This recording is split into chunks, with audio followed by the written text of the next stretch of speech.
ఉన్న బంగారాన్ని విడిపించి ఆ రోజు ఆన్లైన్ రేటుకే మేము కొంటాం. Sharma gold company. నమస్తే రమగారు. నమస్తే జయ.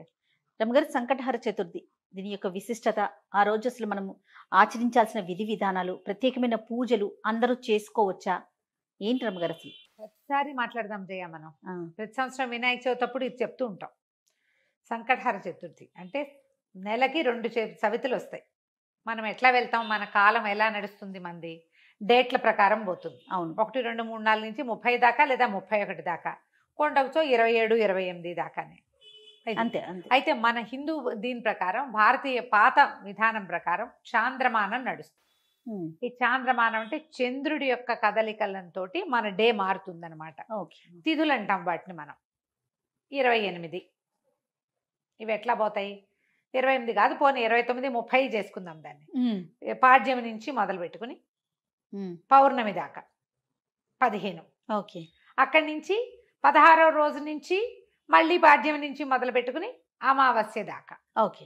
ఇట్లా మన తిథులు నడుస్తూ ఉంటాయి. ఇందులో ప్రతి నెల 2 పాడ్యములు రావాలి, 2 విధియలు, 2 తదియలు, 2 చవితులు, 2 పంచములు, 2 షష్ఠులు, 2 సప్తములు, అన్ని 2 రావాలి. అవును.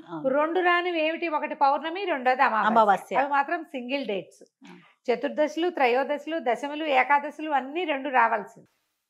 ఏకాదశి నియమం మనకి సాధారణంగా ఉంటుంది. ఎట్లా? శుక్ల ఏకాదశి, బహుళ ఏకాదశి. ఏకాదశి నాడు ఉపవాసం ఉండటం, ద్వాదశి నాడు ద్వాదశ పారణ చేయటం మన తాలూకు హిందూ సంప్రదాయం. అలాగే హిందూ సంప్రదాయం ప్రకారం నెలలో వచ్చే 2 చవితులని మనం వినాయక ఆరాధన చేయవచ్చు. ఓకే. ఈ చవితి ఆరాధన మనం ప్రత్యేకంగా ఎప్పుడు చేస్తాము? వినాయక చవితి చేసుకుంటాం. ఒక శుక్ల చవితి సంవత్సరంలో ఒక్కసారి వినాయక శుద్ధ చవితి నాడు, అది మన భాద్రపద శుద్ధ చవితి నాడు వినాయక వ్రతకల్పం చేసుకుంటాం. వినాయకుడి పుట్టినరోజని, ఆ రోజునే ఆయనకి గణాధిపత్యం లభించిందని, వాళ్ళు ఆయన్ని పూజిస్తే అన్ని విఘ్నాలు తొలగిపోతాయని గణాధ్యక్షుడని ఆయన్ని కొలుచుకుంటాం. అలాగే ప్రతి నెలా వచ్చేటువంటి కృష్ణ చవితి నాడు, బహుళ చవితి నాడు వినాయక ఆరాధన చేస్తే సమస్త విఘ్నాలు తొలగిపోతాయి అనేది ఒక ప్రత్యేకమైన నియమంగా చెప్తారు. ఓకే. ఈ నియమాన్ని మనకంటే ఎక్కువగా తమిళులు పాటించేవారు. వాళ్ళు ఎక్కువ పాటిస్తారు. మనకి జాతకంలో కేతు ప్రభావం ఎక్కువగా ఉన్నా, ఏ పనైనా మొదలుపెట్టి ఎప్పటికీ అవ్వకపోతున్నా, పిల్లలు చదువుల్లో వెనకపడుతున్నారు అనిపించిన, దీనికి మన ఇంట్లో ఉండాలి వ్రతము నియమము ఏం లేదు. పెద్దవాళ్ళు చెప్పిందే చెయ్యాలి, మన ఇంట్లో లేకపోతే చేయకూడదు అలాంటిది ఉండదు. సార్వజనీయమైన వ్యవహారం, ఎవరైనా చేసుకోవచ్చు. మనమే ప్రాబ్లమ్స్లో ఇరుక్కుంటున్నాం. ఏ పనైనా మొదలు పెడితే అవటం లేదు, అన్ని అడ్డంకులే దానికి. ఓకే. వ్యాపారాలకి, చదువులకి, ఇంట్లో ఏదైనా వస్తువులు తరచుగా పాడైపోవటం, ఇది కూడా జ్ఞాపకం పెట్టుకోండి. మిక్సీ రిపేర్ చేయిస్తావు, వెట్ గ్రైండర్ పడుకుంటుంది. దానికి ఏదో చేయిస్తావు, వాషింగ్ మెషిన్ ప్రాబ్లం వస్తుంది, అది అయిపోయింది, సూయింగ్ మెషిన్ పడుకుంటుంది. ఇట్లా రిపేర్లు చేస్తూ ఉన్న వాళ్ళు ఉంటారు చూడు. నేను కూడా ఉన్నా ఆ లిస్ట్ లో. అవునండి. నేను ఒకటి రిపేర్ చేస్తే ఇంకోటి వస్తుంది. ఒకటి మొదలు పెడితే పాపం లిస్ట్ వస్తుంది, వస్తూనే ఉంటుంది. మా వాళ్ళ ఇంట్లో ఎక్కిరిస్తున్నారు, ఒకటి రిపేర్ చేయకుండా ఉంచుకుంటే అది ఒకటే ఉంటుంది నీకని. అట్లా ఒకటి వస్తుంది. ఏమీ లేవనుకో, మెళ్ళ పెట్టుకుంటే నల్ల పసలు కొలిసేనే టిక్కని విరుగుతుంది, ఆ పస విరిగిపోతుంది. నిజంగా నిజం రమ్మ గారు. చెవిదుద్దులు శీలలు విరిగిపోతాయి. కొంతమంది జాతకాలు ఉంటాయి చూడండి, ఒక వరుసగా వస్తాయి, ఆగితే మళ్ళీ ఆగిపోతాయి. 2 సార్లు 2 బంగారపు వస్తువులు అయినాయి. ఓ వారం ఏమో ఒక 15 రోజుల్లో ఒక మొదటి ఫోర్ట్ నైట్ లో చెవిదుద్దు శీల బిళ్ళ విరిగి చేతిలోకి వచ్చింది, పొల్లేమో ఆ గొట్టంలో ఉండిపోయింది. ఇదేమిట్రా ఇలా అయింది, దీన్ని చేయించాలి అనుకుంటున్నా. సరిగ్గా 15 days తిరగగానే చిన్న గొలుసు ఒకటి పెట్టుకుంటాను నేను, హుక్ దగ్గర విరిగింది. దాన్ని రిపేర్ చేయించా, చెవిది ఈ గొలుసు విరిగింది. గొలుసు ఇంకా రిపేర్ చేయించలేదు, ఉంచారు. మళ్ళీ ఇంకోటి వస్తుందని. నెక్లెస్లు అవి లింకులు ఊడిపోతే ఏం చేస్తాను, అలా అనిపిస్తుంది నాకు. ఇలాంటి వాళ్ళు వీళ్ళందరూ సంకటహర చతుర్థి చేసుకోవచ్చు. సంకటహర చతుర్థి చేసుకుంటే బిజినెస్లో ఇబ్బందులు, చదువుల్లో ఇబ్బందులు, చిన్న చిన్న ప్రమాదాలు, ఇళ్లలో ఏ పని అనుకున్నా అవకపోటాలు, వీటన్నిటికీ సమాధానంగా ఉంటుంది. జాతకాల్లో అయితే మాత్రం కేతువు తాలూకు ప్రభావం ఉన్నప్పుడు, కేతువుతోటి ఇబ్బందులు పడుతున్నప్పుడు, గ్రహస్థితుల్లో కేతు ఉన్నప్పుడు కూడా మనం ఇది చేయమని చెప్తారు. ఏదైనా ఇంటి ప్రయత్నం చేస్తున్నప్పుడు ఆగిపోతుంది, అప్పుడు కొన్ని వారాలు మొక్కుకుని మనం కొన్ని నెలల పాటు చవితులు చేసుకోవచ్చు. ఈ చవితి చేసుకోవడానికి పెద్ద విశేషమైన చేత ఏమీ లేదు. సింపుల్ వినాయక పూజ. ఓకే. దీనికల్లా పగలు ఉపవాసం, చుక్కలు కనపడ్డాక భోజనం. ఆ చుక్కలు కనపడ్డాక ఉండ్రాళ్ళు కుడుములు చేసి బియ్యపు రవ్వతోటి చేస్తాం కదా, అవో మీ ఇళ్లలో ఎలాంటి అలవాట్లు ఉంటే పాలతాకలే పెడతాం వినాయకుడికి అని మీకు అలవాటు అనుకో, పాలతాకలు పెట్టండి, మన అలవాటు ప్రకారం పెట్టుకోవచ్చు. కుడుములో ఉండ్రాళ్ళు ఆయనకి నివేదన చేసి నమస్కారం చేసుకుని చంద్రుని చూసి అన్నం తినేసేయచ్చు. పగలు ఉపవాసం ఉండే సంకష్టి అంటారు మహారాష్ట్రియన్స్, కన్నడిగులు బాగా ఎక్కువ ఉంటారు. మన వైపు తక్కువ, కానీ మన వైపు ఇప్పుడు కనపడుతున్నారు బాగా. నాకు కూడా అలవాటు ఉంది, మేము చేస్తాం. అంటే కమ్యూనిటీ వైజ్ గా చేస్తారా రమ్మగారు? అలా ఏం ఉండదమ్మా, అలా ఏం ఎవరైనా చేసి. ఇది ఓ పెద్ద పూజ హడావిడి ఏం లేదు కదా, అది ఏకాదశిలానే. ఏకాదశి లాగానే, కాకపోతే మనం వినాయకుడికి కొలుస్తాం. ఇది సంకటహార చతుర్థి. మనకి కష్టాలు ఇబ్బందులు ఉన్నప్పుడు రుణ విమోచన గణపతి స్తోత్రం అని ఒక ప్రత్యేక స్తోత్రం ఉంది.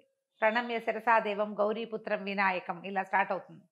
ఆ స్తోత్రం చదువుకోవచ్చు. అబ్బాయి అవేవి రావండి, సుముఖశ్రీగదంతస్య కపిలో గజకర్ణికః మనకు వచ్చు కదా, అంతే. ద్వాదశ నామాలు అవి చదువుకోండి. వినాయకుడికి కొంచెం గరిక వాకిట్లో ఎక్కడైనా పెరళ్లలో ఉన్న బాల్కనీ కుండీల్లో ఉంటే గరికని పెక్కండా ఉంచుతా నేను, ఆ వినాయకుడికి పెట్టుకోవచ్చు అని చెప్పి, బుధవారం నాడు పెట్టచ్చులే అని. ఆ 2 గరిక పోచలు వినాయకుడికి సమర్పించడం, ఉండ్రాళ్ళు సమర్పించి నమస్కారం చేసుకోండి. ఇది చాలా మంచిది. మరి పసుపుతోటి వినాయకుడిని చెయ్యాలి అదేదో సిద్ధాంతంగా చెయ్యొద్దమ్మా, ఎంత సింపుల్గా అయినా చేసుకోవచ్చు. సాయంకాలం సమీపంలో ఉన్న ఏ దేవాలయంలోనే గణపతి చతుర్థులు చేస్తారు. అన్ని చోట్ల వినాయక ప్రతిష్ట ఉన్న ప్రతి చోట సంకటహర చతుర్థి పూజ చేస్తారు.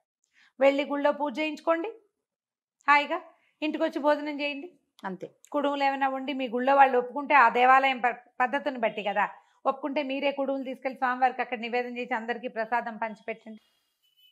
వినాయకుడికి వచ్చిన బెల్లం ముక్క నివేదన పెట్టడం ఒక అలవాటుగా చేసుకోండి. మనకి ఇలాంటి సమస్యలు ఉంటే కనుక తప్పకుండా కొంచెం బెల్లం నివేదన పెట్టడం, వినాయకుడి కోసం ఒక దీపారాధన చేయటం, దీపం పెట్టుకోవటం, దీపం పెట్టగానే వినాయకుడికి సంబంధించిన శ్లోకం చదువుకోవటం, ఓ బెల్లం ముక్క ఖచ్చితంగా నువ్వు పళ్ళు పెట్టు పాలు పెట్టు అవి ఏమైనా పెట్టుకో, వినాయకుడికి బెల్లం ముక్క పెట్టాలి.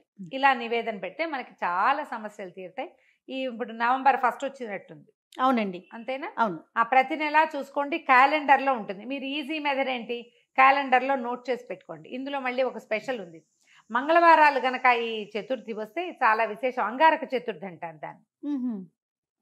అది చాలా విశేషమైంది. అది ఎక్కువ సమస్యలు తీరుస్తుంది, ఇంకా ప్రాబ్లమ్స్ తీరుస్తుంది. దీనివల్ల బ్రహ్మాండం బదలైపోయి వారికి ఏదో వస్తుందని కాదు, కొన్ని జాతకపరమైన సమస్యలు తీరుతాయి. ఏ పనులు కానప్పుడు మనకు ఒక శాంతిగా ఉంటుంది. చికాకు తగ్గినా చాలు కదా అమ్మగారు, ఏదో వచ్చి మీద పడక్కర్లేదు.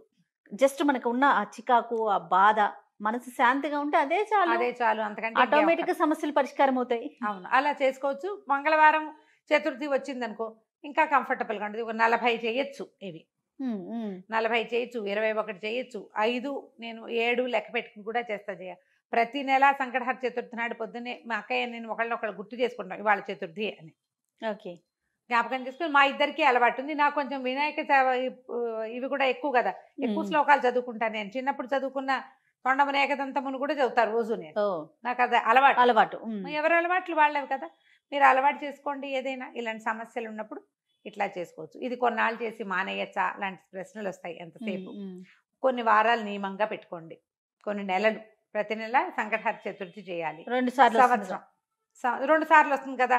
మీరు కృష్ణ చతుర్థి మామూలు చతుర్థి కూడా చేసుకోవచ్చు. లేదా నేను సంకష్టే చేస్తాను అంటే కనుక సంకష్టులు మాత్రమే చేసుకోవచ్చు, సంకటహర చతుర్థి మాత్రమే చేసుకోవచ్చు. ప్రతి నెల చేస్తే ఇప్పుడు సంవత్సరం చేద్దామని మొక్కున్నాం అనుకోండి, 12 అవుతాయి. ఒకవేళ మధ్యలో ఒక నెల పీరియడ్ వచ్చింది, ఆడవాళ్ళకి సమస్యలు వస్తాయి, ఇంకోసారి మళ్ళీ మొదలు పెట్టక్కర్లేదమ్మా, కంటిన్యూ చేసుకోవచ్చు. దీనికి మీరు ఈజీ మెథడ్ ఏంటంటే, ఇప్పుడు స్మార్ట్ ఫోన్లు వచ్చినాయి కాబట్టి స్మార్ట్ ఫోన్లో చూసుకుని పెట్టుకోండి డేట్లు.